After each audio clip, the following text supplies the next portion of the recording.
What's up, guys? It's Troy Cartwright. Welcome back to another episode of 10 Year Town. Before we get started, I just wanted to say thank you for all the great feedback on my last solo pod.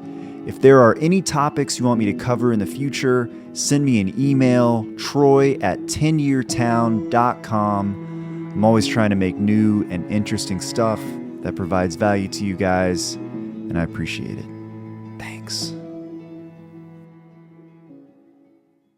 Today's guest is Neil Medley. You know Neil from songs like Country Song Came On by Luke Bryan, Made For You by Jake Owen, and House Again, recorded by Hudson Westbrook. This is a great episode about betting on yourself and the ups and downs that can happen in the life of a songwriter. I learned a lot, and I know you guys will too. So without further ado, here he is, Neil Medley. I always start this thing off with the same question, which is, how long have you been in town? I think 25 years now. Wow. Yeah. I arrived here right around 2000. And Where from? Louisville, Kentucky. Nice. Louisville. There you go. Were you born and raised there? I was. Went to college at University of Kentucky. Okay. Go Wildcats. Yep. And I moved here. I was working construction with my dad. My dad basically fired me and goes, "Don't you think you should go to Nashville and write songs like you talked about?" Wow. And were you, I guess you were already writing songs at the time? Yeah. Just like I had maybe 20 songs in my back pocket. Yeah. And I don't know what that is that all of us have that we think we belong here and we could do this. But yeah, whatever it was, I needed every bit of it. But yeah, I moved here and I started getting connected, and I got kind of lost in a career or a job that turned into a career. Okay. I was working for a staffing company, and then they hired me internally. Gotcha. And to staff them? to staff other people. Gotcha. So I was kind of like the liaison, just kind of like, "Hey, do you want to go work at this factory?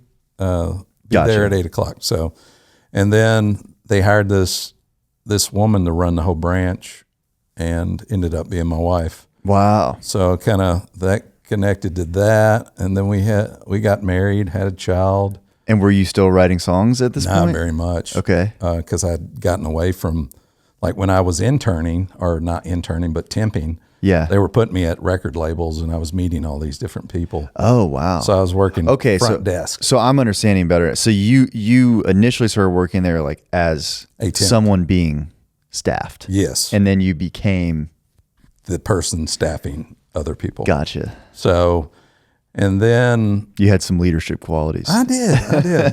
I guess I looked presentable, and I must have gotten good feedback on my you're temp a very jobs. likable guy, you know. Well, thank you.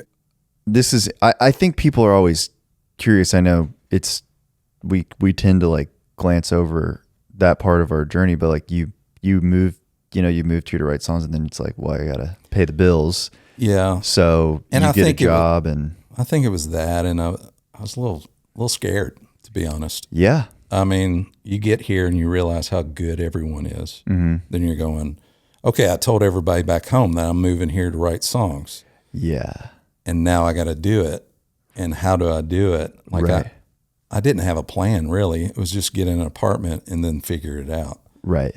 And as I got further and further away from it, like I was completely not writing. I don't know. There was probably a year or so I went without picking up a guitar. Like really? I was that far away from it. Wow. And then I got another job. I was the head of marketing for this distribution company. Really far. I was traveling. I was doing all this. And then my mom got sick, and me and Robin talked about it one night. I was like, why did I move here? It wasn't to be a marketing manager.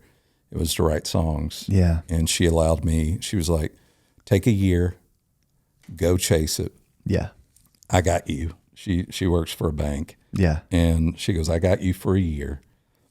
put a plan together, and then we'll revisit after that year. So, how about that? Yeah, it was huge, and it's still huge from that point on. I mean, I wish I can say that was the end of the story, but right, yeah, immediate success. Oh yeah, I had 15 hits the first year, but yeah, no, it was a grind. So I guess that's when the clock started. Yeah, and I was already like my class of writers, the Ryan Beaver and Brent Cobb and Matt Rogers and all those guys were probably 10 years younger than I was when I started, because I was almost 30. Wow. And getting going. Yeah. And maybe even older than that.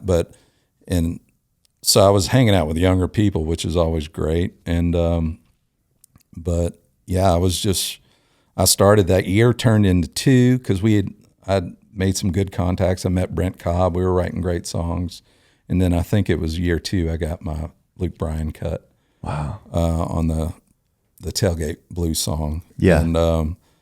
And then I was like, let's go. Right. And then I signed the deal, which I became good overnight. I went from like meeting with people going, they were like, we don't hear it just yet. Mm-hmm. Keep coming back. And then when I got Luke cut, they were like, we always knew you had it. Uh-huh. Yeah. So yeah, we believed in you the whole time. We believed in you. So yeah, it's funny how that works. Wow. Yeah. Where was your first deal at? It was at Sony. Okay. And a gentleman, Walter Campbell, okay, who had just left Sony but started his own. It was like a JV thing, and It was me, Casey Wood, and Pat McLaughlin. Wow. And just the 3 of us, and I really didn't have too much going on after that, honestly. It was 2 years at Sony, and they dropped me. Yeah. And because I didn't really have activity going on other than my Luke song. And I went over to Warner. Yeah. With Blaine Rhodes. Which I think is kind of when we started. Yeah. Crossing paths. I think we were both at Warner together. Yeah. Which felt like, I mean, it was a long time ago now. Yeah. I mean, it was probably 12 years, 8, 10. 8, probably 8 years or so. Yeah. Yeah. Yeah. And had a few nice cuts. Mm-hmm. Good on paper cuts. Yeah. And then I moved to Hori Pro. Yep. And then had my hit there with Jake. Yeah. And then now I'm at River House back with Sony. Wow. And so it's full circle. And probably having the best activity I've had my whole career. Yeah, you're on fire, man. Yeah. And I love to see it. It's a 15, 25-year town. Yeah, isn't it? No, it makes me so happy. Let's take a quick break here to tell you about our friends, the Graphic Guitar Guys. If you've ever thought about having a custom guitar, whether for merch, a giveaway, or a unique VIP package item, Graphic Guitar Guys makes it simple.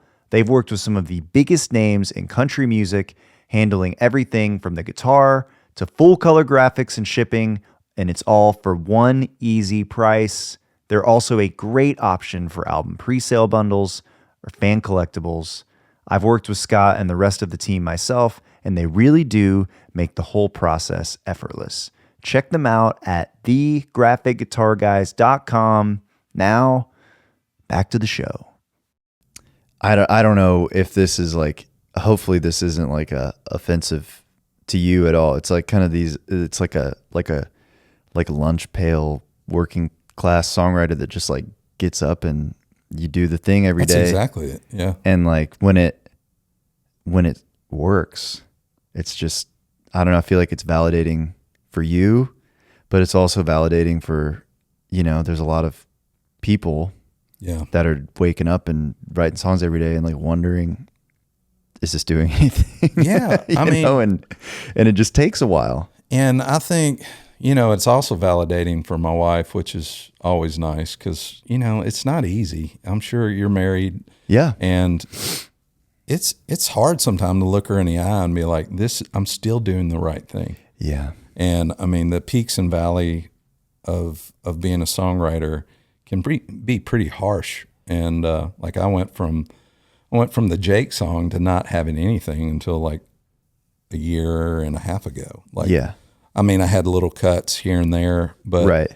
but nothing Still substantial. Still a while. Yeah. Well, if we can go back in the story just a little bit, like when you have this Luke Bryan cut, and then you sign this JV deal with Sony, and then after 2 years you get dropped. Like at that point, is it, I don't know, like how were you feeling in that moment? And like what was your, I don't know, like, I mean, you had said that your wife was like, we'll take a year and like see if you could make it happen. And then it's like, well, it's kind of happening. It is. Yeah, it was kind of happening. Then it wasn't kind of happening. Right. And then it was like, oh, you got let go, which I haven't, other than my dad telling me, come down here and write songs and put the drill down. But I think he was doing that more for, you don't want this life. Mm-hmm. Go live your life. Don't live mine kind of situation. Yeah. I was hurt. I was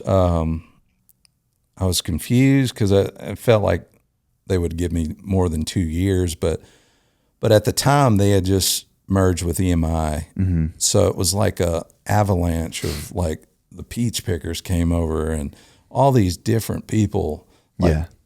And they had to cut people. So obviously they're going at the bottom and going, this guy, Right. I was at the bottom. Yeah. And my upside, but I was devastated, but yeah, it's hard, man. It didn't take too long. I think I moped for a couple of days, and then I started talking to people, and they were like, we'll sign you tomorrow. Yeah. And I was just like, oh, thank goodness. Dude, that feeling, of when you're out of your first deal and then you don't know what's going to happen. Yeah.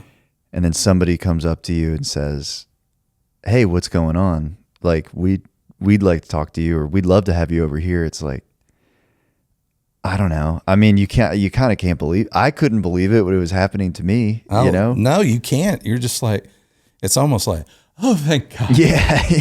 Like I thought I was going to have to go back, even though I was married and had kids. Yeah. I'm going to have to go back to Kentucky. I thought that was the law. You just like, see you later. You just get removed back to your hometown. Yeah. Like, how do I say. look my peers in the face and be like, oh, I got dropped? It's a hard thing, but yeah. I mean, in this business, in retrospect, it's all part of the journey. Well, and I always try and talk about it on here so that I think, my own experience with it was so embarrassed. It's so demoralizing. Sure. And you don't want to tell people, Yeah. I mean, your peers, you're like, well, I don't want to kind of want to wait till I got something else. Yeah, I mean, to you worry out. if they're gonna write with you anymore. Totally. Yeah. It's a big mind game. Yeah, and it was tough. Yeah, and the second time wasn't as bad. Yeah, I got let go from Warner, or we kind of I had a few things going on there, but I didn't. My balance outgrew. Yeah.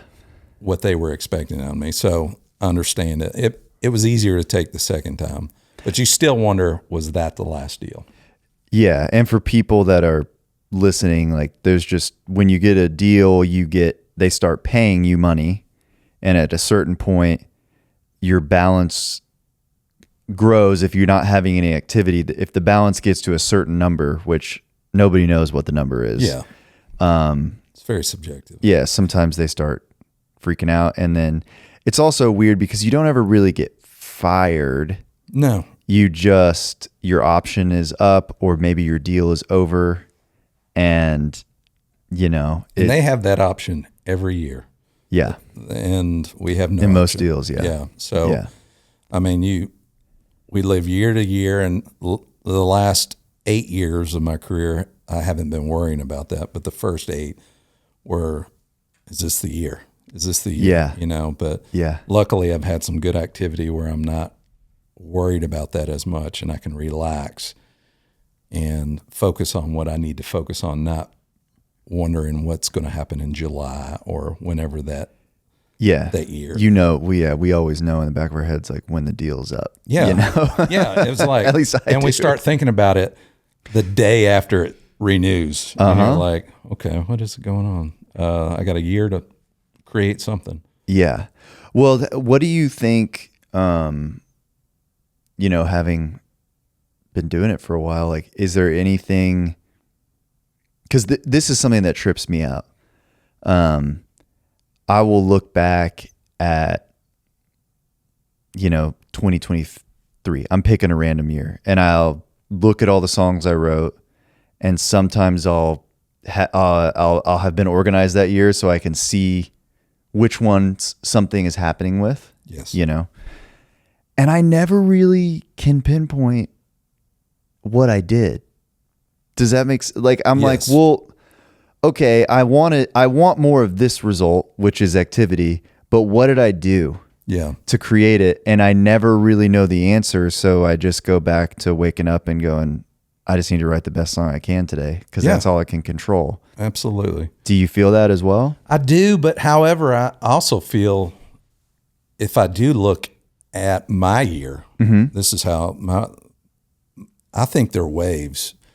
Like, there are a few weeks where my favorite songs are written in the same week. And I don't know if it was a frame of mind, if the weather was good or if the weather was bad. Yeah. But they seem to be connected. You get on mini rolls throughout the year, and then maybe the calendar was really good that week. But I'll look at a 2-week time, and I guarantee you, if I have favorites of the year, they were written in that 2-week time, all close together, and then I get burned out, or then I get distracted, or then I start picking up a golf club, or or we're moving the kids back, or it's but it's a period of time. They just hit all in the same, and you just got to ride them as long as the good ideas come. Yeah, I'm always trying to, like, I can feel it when the window is open. Yes. And I'm always doing everything I can to extend the window. That's why I'm so OCD about my morning routine or what I'm doing, because I'm like, well, this is exactly what I was doing. This is the juice I drank and the breakfast bar I had. So I'm just going to keep doing this until, until it doesn't work anymore. Yeah. And I don't know if that does anything at all, but I don't think I even notice it in the moment, to be honest. I just notice it when I look back at titles and dates. And do you find that your favorite songs are also usually the ones that something ends up happening with? No. Do you judge it that way? No, but they will come back around. Yeah. It won't be that. It's usually not that year or the next year. Like the Miranda song, I always love. She cut a song of mine and Brent Cobb's. What was it called? January Heart. Okay. Put it on her last record. I always loved that song. Yeah. And it was one of those where it just, whenever I made a mix for myself or anyone else of demos, that was on it. I mean, it was exactly what I wanted to say, and it was timeless. And and I was like, I still think that's going to be cut. Yeah. It took 10 years to get that song cut. Wow. Yeah, she found it 10 years later. How did she find it? Frank Liddell, who is Brent Cobb's publisher. Yep. Heard it one day, just listening for Miranda, I assume, and just fired it over. And she goes, I'm cutting this. Wow. And I wish it wouldn't have taken 10 years, but... Yeah, what catalog was that in? That was in Warner. Yeah. But it was where it was supposed to be at that time. I mean, maybe she wouldn't have cut that kind of song 10 years ago. Yeah. But as much as I want to be like, the song will find its way, sometimes I get a little stressed because I got mouths to feed and college to pay for. But there is something to that. It will find its way. It may not be in the timing you want it to, but it will find its way. Yeah, it always does. Yeah. I got a lot of songs. I'm like, hurry up, guys. Yeah, no kidding. Go find a way. No kidding. I'm blanking on the Jake Owen song title all of a sudden. Made for You. Made for You. Thank you. Was that your first number one? Yes, it was all of our first. It was me, Joey, Hud, and Benji Davis. What was, and when did y'all write it again? Was like 20, it was a few years before, right? 17, maybe? Yeah. Somewhere, maybe 16, somewhere in that world. Yeah. And I knew it was a special song when we wrote it, but I didn't know if it was a song anyone wanted to cut. I certainly didn't know if it was a song that needed to be on the radio. Yeah. Or I wanted it to, but I mean, it was pretty folky and yeah, it's like 4 minutes long. It's 4 minutes long. They were going through, we were going into COVID, and they were saying no slow songs, make everything happy and up tempo. And yeah, Jake goes, "Here's a 4 minute slower song, enjoy." And the miracle it climbed all the way up there, and yeah, it's still a special special moment. I was with Benji. We were at Country Thunder Tampa. Oh yeah, out there in the crowd, and he played it. Jake played it, and it was just really cool. It's such a great song, and then it's, for me, it's fun to be with my friends and see people sing their songs. I mean, it was a lot. I don't know how many people were there, like many tens of thousands, like 30 or 40,000 people, like singing this song. It's just, I don't know, man. Yeah. It's crazy. That's the dream right there. Yeah, I remember he played Stagecoach, and he was on at night. Yeah, and the whole place was lit up with cameras. Like and the Ferris lights. wheels in the back, and someone, I forget who sent me the video. It was somebody that was playing that day, and I was like, that's unbelievable. Like that's when I was like, well, it connects. I don't even know if it was number one then. It was just a song. I don't even know if it was released. Yeah, it's just one of those. That's the magic right there. Yeah, man. yeah, and it's really cool. I never imagined like people singing along to the song at like in a big group. Yeah. Now it's the thing. I mean, now all the videos are that. But you're sitting there going like, just to see one of the songs you've written that you sat in a room like this and sat around a kitchen table writing the song, just to see what happens next with it, to see it fast forward to 30,000 people singing it. You're like, how can you dream that? Yeah. It's like, doesn't seem real. Yeah. It's incredible. Maybe that's proof that we are indeed living in the simulation. I think we are. We're all vibrations. Yeah. Man, that's really special, man. Yeah. And I guess like fast forward to now, you've got like 17 songs on the radio or something. We have 2 songs on the radio right now. Okay. One's in the top 10. It's now I'm starting like, don't look. No, I've been really good not looking. Doesn't matter.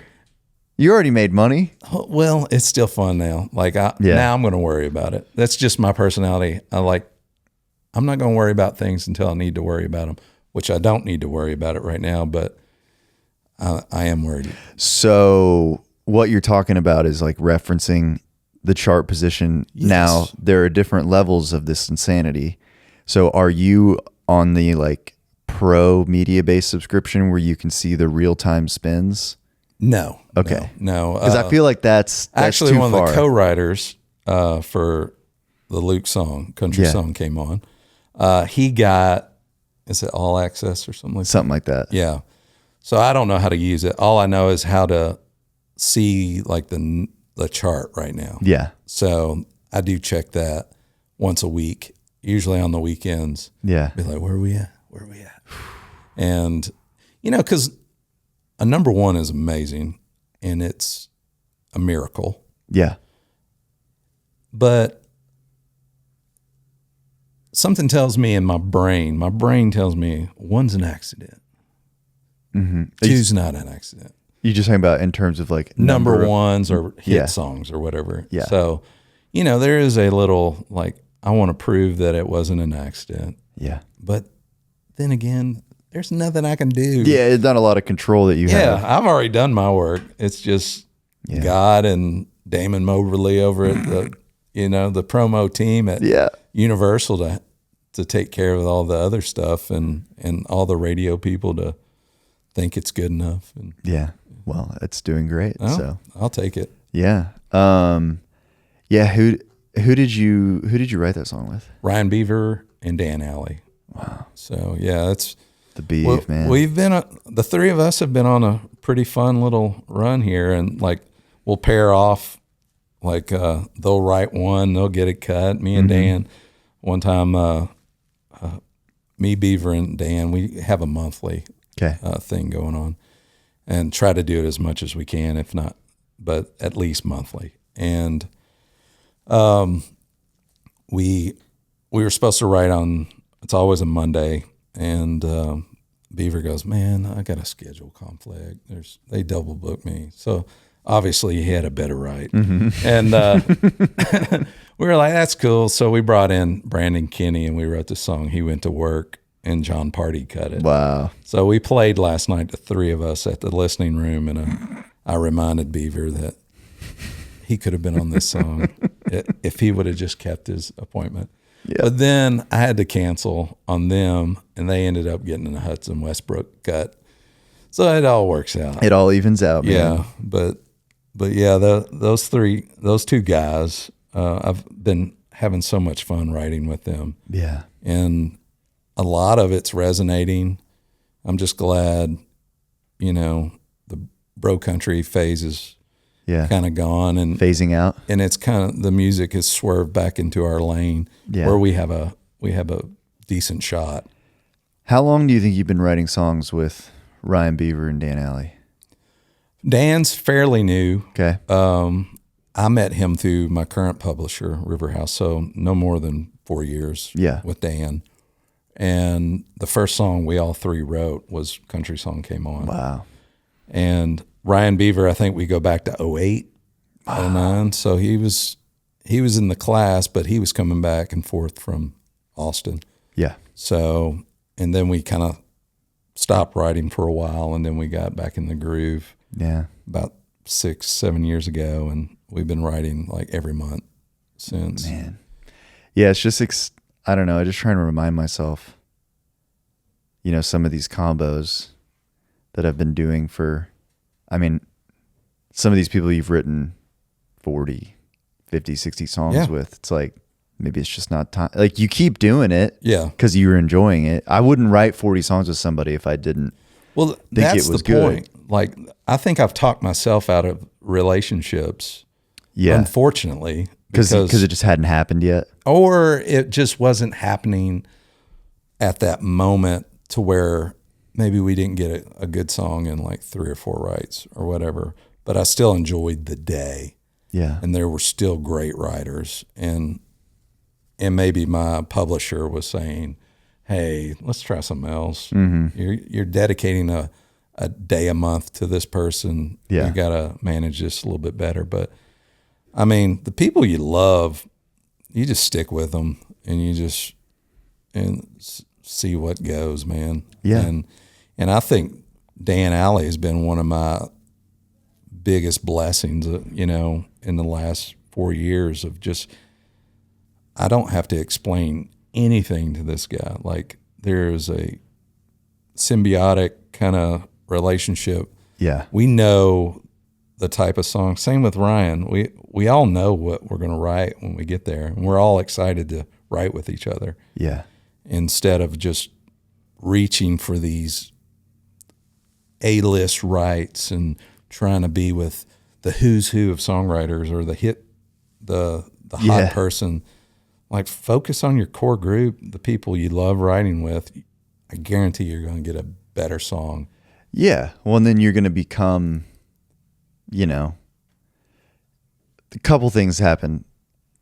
Maybe you get lucky and then you become one of the A-list writers or whatever. Sure. But I think more importantly, when you're focused on who you're getting great songs with that you're comfortable with, like, when you show up to the right, it's just like much easier to get in the groove because you're not having to do what are you looking for? Yeah, a blind date scenario. Yeah, which you got to do those too. Yeah.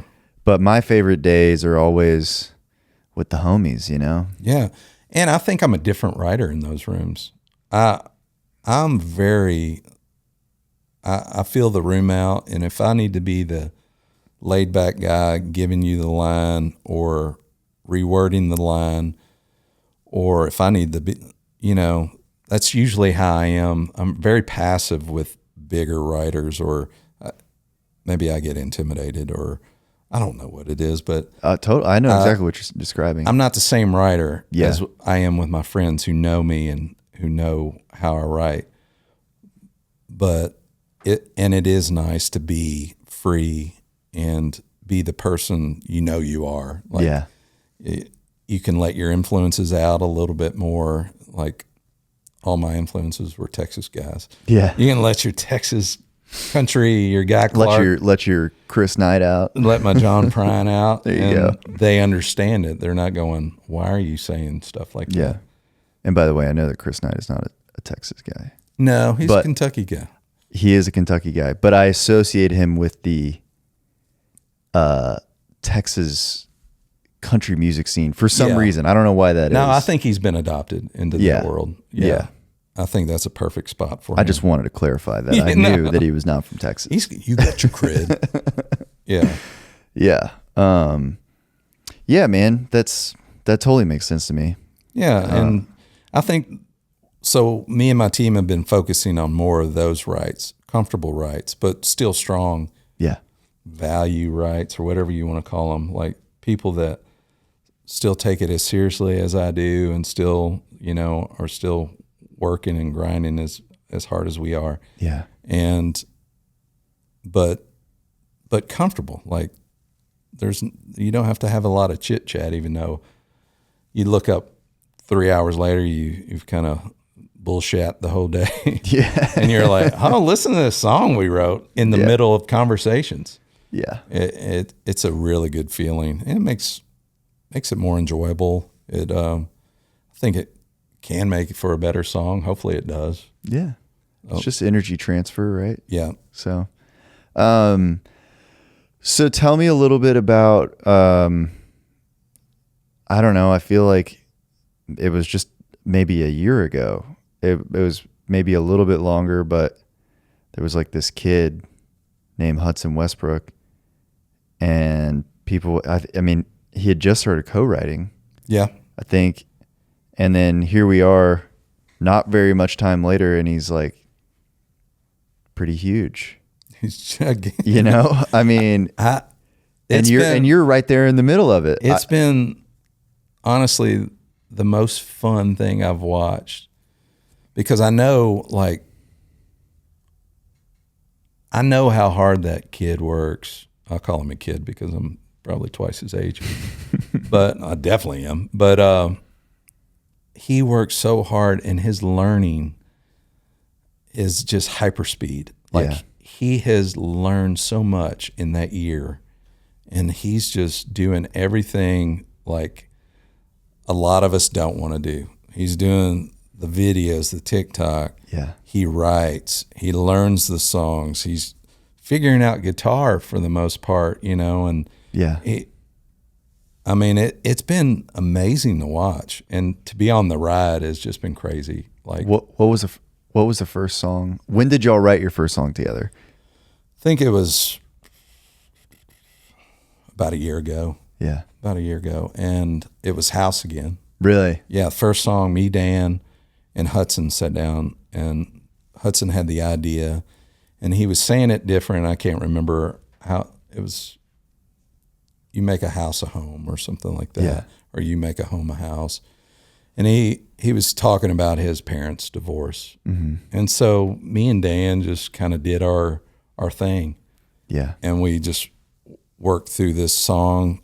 Dan found a cooler melody and a way to say it, and we just wrote all these cool lines, and we walked out of there, and I was like, Dan, I don't know if he liked that song at all. And to be honest, he probably didn't. Like, the last thing he wanted to really sing was about his parents' divorce or whatever. Yeah, yeah. So I was like, I don't know. I said, it went well. We wrote a cool song. We'll see what happens. See what happens. And so he puts out a few songs, and then he says, I'm cutting that song. Wow. And he put it out, and it just blew up. Yeah. And it went, I think it was released in November, and it's already 100 million streams. Yeah. And that's another one on the charts. I think it's in the 20s right now. Man. And luckily, he liked the first write enough to have me back for a second and a third, and we went on a retreat, wrote some songs, and it's just, I'm really loving writing with him. I mean, it's not the same rules we have, and we're not trying to write hits. Yeah. We're trying to write great songs, but we're not shooting for radio, which is nice, and it has that Texas thing, which I think I do really well as far as, like I said, all my influences are Texan, or most of them. Yeah. And so it's right in my sweet spot of what I do lyrically and idea-wise. And it's just been so fun because he's on his first 100 or 200 songs. Yeah. So he hasn't repeated himself. Yeah. He is. Gosh, that sounds so fun. I mean, it's an open highway. Yeah. And here I am, I'm worried about a title I wrote back in 2015. Or, the more you write, the more the tighter the box gets. Yeah. And we just been writing with him, and everything's different. We can go anywhere we want because he's the boss.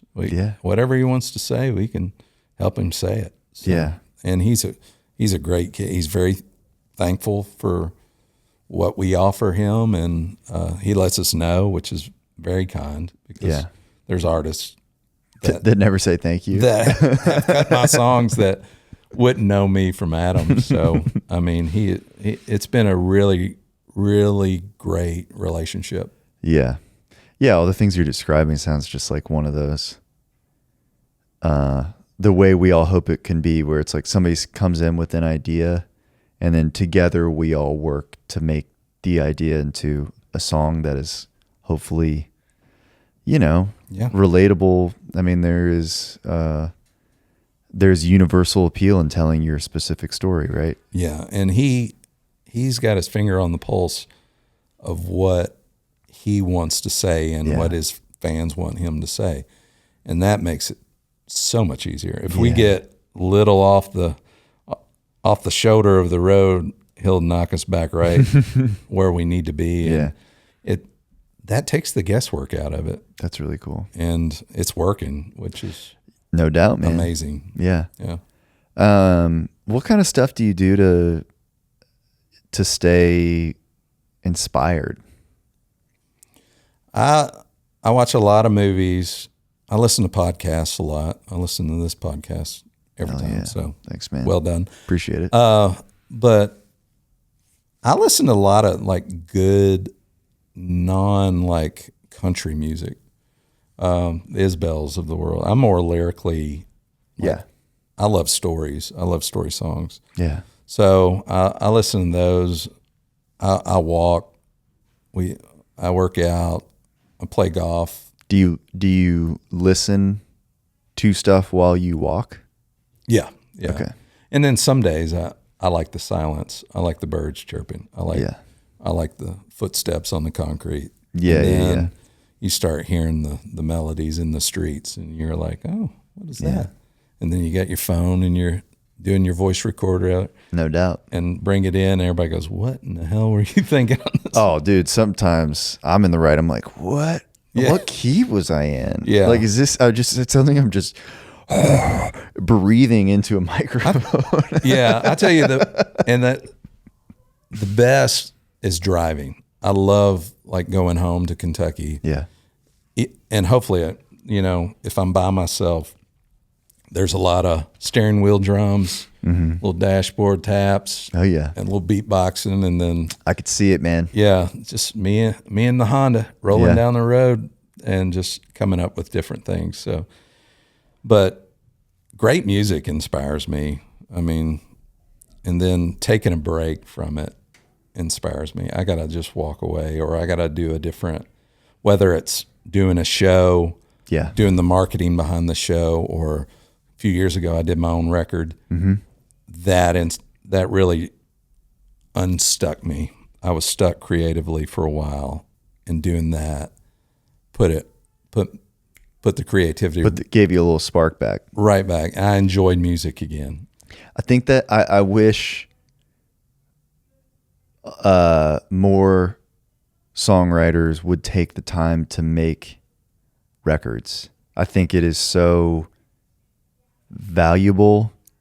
I think it's like helpful to the songwriter probably in ways that they don't even know. I completely agree. And like, I think maybe some people, a lot of songwriters are like also artists or like used to be artists and don't put out music Came here anymore. to be artists, yeah. Yeah, and it's like, so I think I understand sometimes the mentality of like not wanting to put something out, and maybe there's not as much infrastructure behind it, so it's not going to, either they don't know how to do it to put music out, or they're worried like it won't go viral or get millions of streams or whatever. Yeah.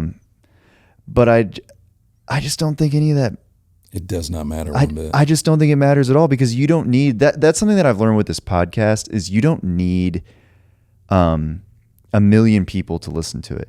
If the right 3 people listen to it, or the right 1 person listens to it, it can change your life. That was my philosophy 100% for this record. Yeah. It was like, I'm not trying to get outside of Nashville to hear this record. Yeah. I don't care. I'd love it. Like, Right. obviously you want it. You don't want to put restraints on it. Of course. But yeah, you we all hope it becomes, triple platinum. Yeah. Whatever. But 1, make the record you would want to go out and buy. Mm-hmm. And then 2, who cares? Like, hopefully Troy Cartwright hears it and texts you and goes, "Great job, buddy." And then, or, Kip Moore mentioned it, that you just go to these events, and I mean, it's wild, the feedback. I never imagined certain people hearing the record and they'll bring up their favorite song. Like Jake was super supportive, Jake Owen. Yeah. And he even did a little teaser video for me. Yeah. Like to put it out in the marketing side of it. But it was not for anybody else than me. Right. And a few other people, my friends, and be like, "Here's a record. Here's how I write songs. Here's my business card. Here's how my voice sounds." Yeah. I don't sing a lot of my demos because I'm usually writing with you or, Benji or better singers. Sure. But here's my voice. Here's what I sound like. Yeah.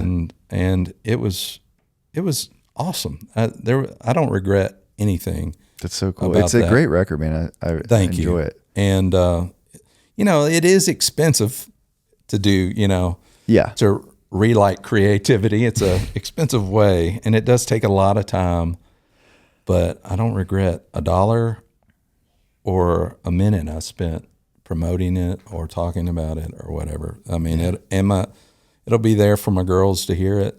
That's right. For the rest, and my grandkids or whatever. Yeah. As long as Spotify is in business. Yeah. Yeah, and I think it also is maybe illuminating in some way of like understanding what artists are going through all the time trying to promote stuff. Yes. Because it's a grind. And what they're looking for in the record. Like, to put a record together, I sit there and go, man, I got a lot of sad, slow songs. Yeah.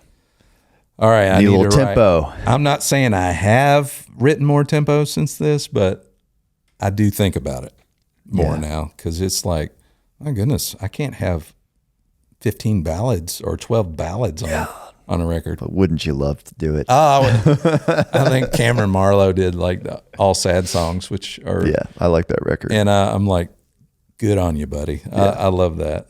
But no, you learn what it takes to put out that stuff and what goes into it, and heck, how to pay the musicians and all that stuff. Aaron Esai's, God bless you for leading me through that process.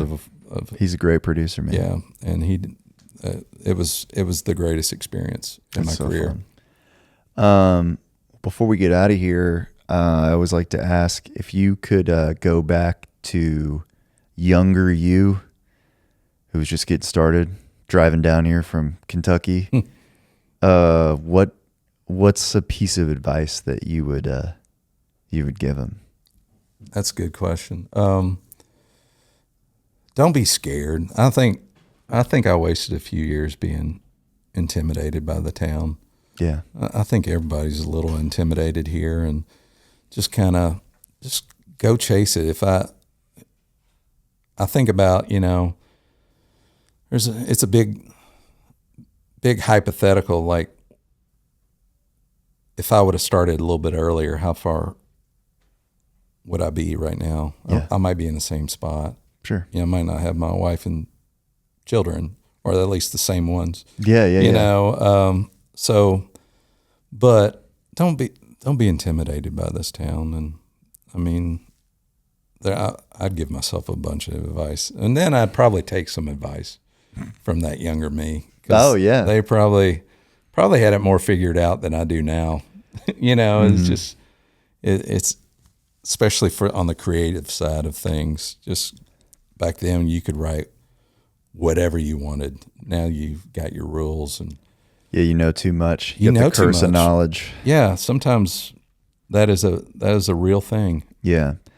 Yeah, I think not being intimidated is really good advice, and like it's interesting because we're all intimidated, especially when we're starting, and it kind of manifests itself two different ways, which is one is like shyness, and the other way can be people like almost put off like this unearned cockiness. Yeah. And that can be equally as like, I don't know, disorienting. Yeah. Or if I'm riding with some kid and he's like kind of arrogant, I'm like, what's going on here? But then I always just try to remember, like, no, they're just trying to contribute. They're just trying to like exist in this place. Yeah. Like, it's really, when you first walk into a writer room or whatever, like it's pretty bizarre. Yeah. And, I didn't write with anybody until I got here. Yeah. So it's a learning process. And like, I remember our first time I had to write with Bob DiPiero, I was just like, oh my goodness. Yeah. What am I going to do? And of course, he's the nicest human being. Yes, he is. He just calms you down immediately. Yeah. But I was just like a wreck pulling up to that right. And I'm like, just relax, dude. Mm-hmm. It's music. It's not that serious. And like Tony Lane's probably written one or two bad songs. It's not maybe, but doubtful, but maybe. Yeah. And it doesn't have to be, the weight of the world doesn't have to be on your shoulders with every line or whatever. Yeah. Just have fun. Try not to think about it so much. Yeah. Well, dude, thank you so much for being here. I'm such you're a great friend and a great writer. Well, thank you. And I enjoy your company, brother. The feeling is mutual. Thank you. You're one of my favorite singers, favorite writers, and I just want people to know that. No one writes like you, buddy. Oh, man. I appreciate that. All right, guys. That's it. That's the pod. See you later. Yee. Dang, I wanted to do That's the Pod. That's the pod. Just point. That's the pod.